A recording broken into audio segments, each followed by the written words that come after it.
Hello there, beautiful souls. How have you been? Welcome to the Sound of a Quiet Voice, Season 2, Ripples That Return. This is episode 15. She Smelled of October. There's something haunting about October.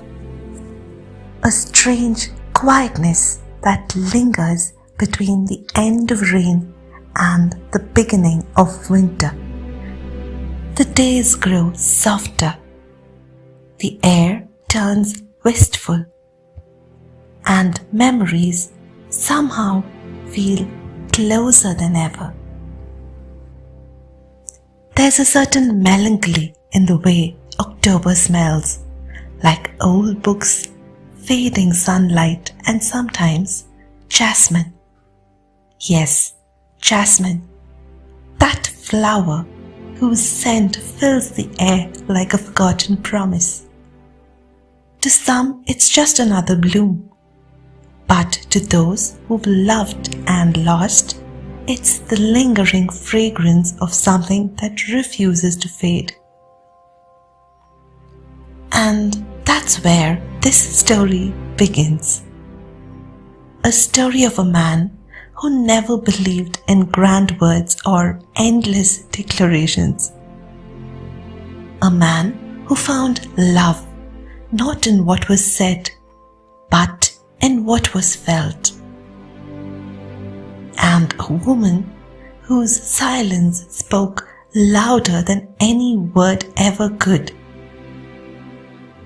It's a story of devotion, quiet and unassuming, of presence that outlived absence, of love that didn't end, it just changed form.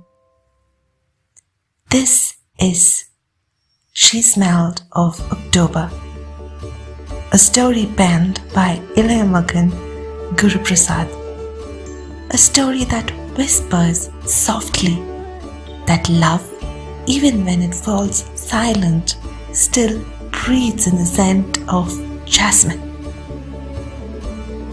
The story that hasn't been said until now. Prasad Iyer wasn't one for emotion. He kept to his night shifts, focused on his work, and stayed far from the noise of feelings. But when Urvi entered his life, everything changed. Urvi was a vibrant soul, warm, graceful, and full of laughter. But after the accident, she became a shadow of her former self, lying still in the ICU, caught between the world of the living and the unseen. For 8 long months, Prasad was there, every morning by her side, always holding a handful of jasmine flowers, her favorite. The kind, she said, smelled like October. The fragrance of love, she had called it once, the fragrance of home. He had switched to the night shift so he could spend his mornings with her. The hospital room was quiet. Only the soft hum of machines filling the air mingled with the faint, tender scent of jasmine. Every day he'd place those flowers beside her, hoping that somehow she could still sense his presence, the unspoken love that lingered between them. Over time, the nurses grew to know him, the man with the jasmine. One of them became his quiet friend, offering him small comforts when silence grew too heavy. Then one morning, after 8 months of the same gentle routine, Prasad walked in, jasmine still in hand. He asked softly, "Where's Urvi?" The nurse looked up. Her eyes said it before her lips did. "She's gone," she whispered. Prasad didn't speak. He stepped into her room, now still, almost hollow, and found one jasmine flower on the bedside table. Dim still glowed faintly, untouched by time. Urvi had once said, jasmine in October had a soul of its own, fragile, beautiful, fleeting. He picked it up. He didn't cry. There were no words, only a stillness that filled the air, heavy, sacred. He walked out of the hospital, the flower wrapped gently in his kerchief. The small packet of liquor in his pocket felt meaningless now, a hollow comfort for a heart that refused to break out loud.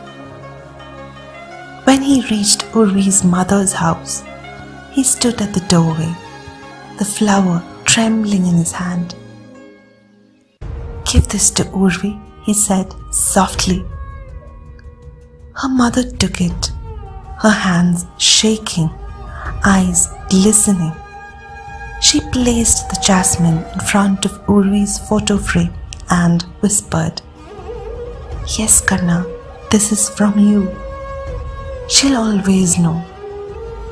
Prasad turned to leave, and for the first time, his eyes betrayed him.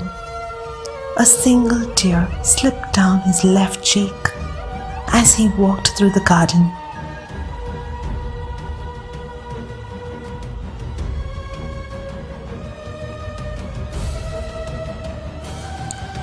The jasmine in his hand fell softly to the ground, its petals brushing the damp earth, kissed by both his tears and the morning dew.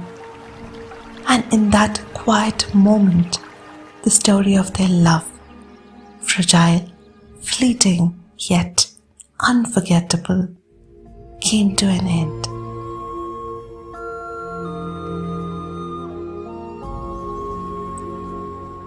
Some stories don't end. They simply drift like fragrance after the flower has fallen. Prasad never wept that day. He didn't scream, he didn't shatter.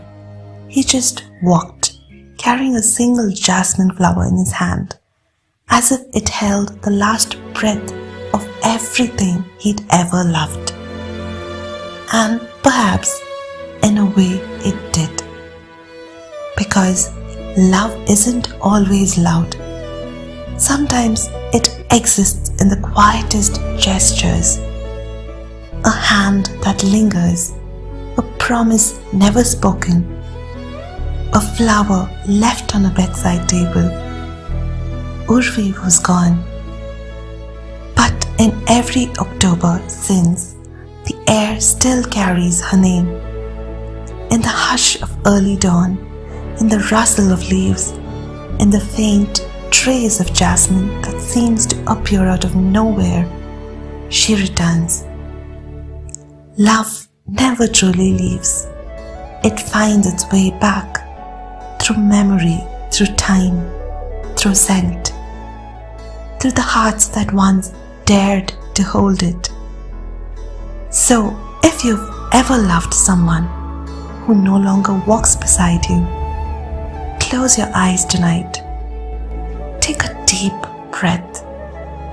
And when you smell the faint sweetness of jasmine, know that somewhere, somehow, they are saying they never really left.